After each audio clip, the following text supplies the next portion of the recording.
مفتی صاحب، مقام اعراف کون سا مقام ہے؟ جنت اور جہنم کے درمیان حائل ہونے والے حصار کے بالائی حصے کا نام اعراف ہے۔ اس مقام پر کچھ لوگ ہوں گے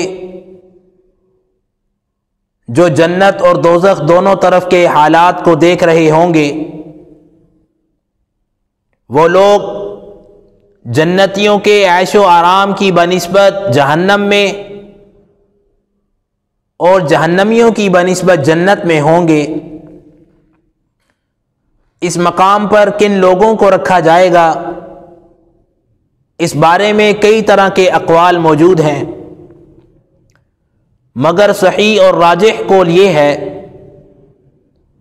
کہ اس مقام پر وہ لوگ ہوں گے جن کے حسنات اور سیئات یعنی نیکی اور بدی دونوں کے پلڑے برابر ہوں گے۔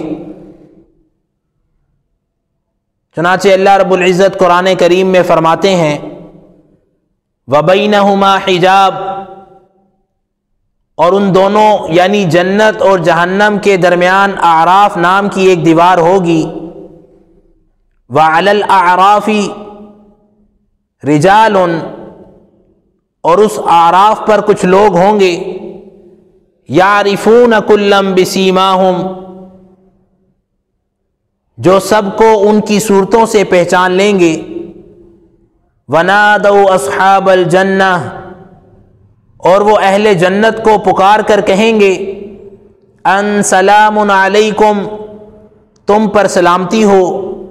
لم يدخلوها وهم یطمعون، وہ جنت میں تو داخل نہیں ہو سکیں گے مگر امید رکھتے ہوں گے۔ اور آگے فرمایا وَإِذَا صُرِفَتْ أَبْصَارُهُمْ تِلْقَاءَ أَصْحَابِ النَّارِ، اور جب ان کی نگاہیں پلٹ کر اہل جہنم کی طرف جائیں گی قالوا، تو وہ عرض کریں گے ربنا، اے ہمارے رب، لا تجعلنا مع القوم الظالمین، ہمیں ظالم لوگوں کے ساتھ شامل نہ کیجیو۔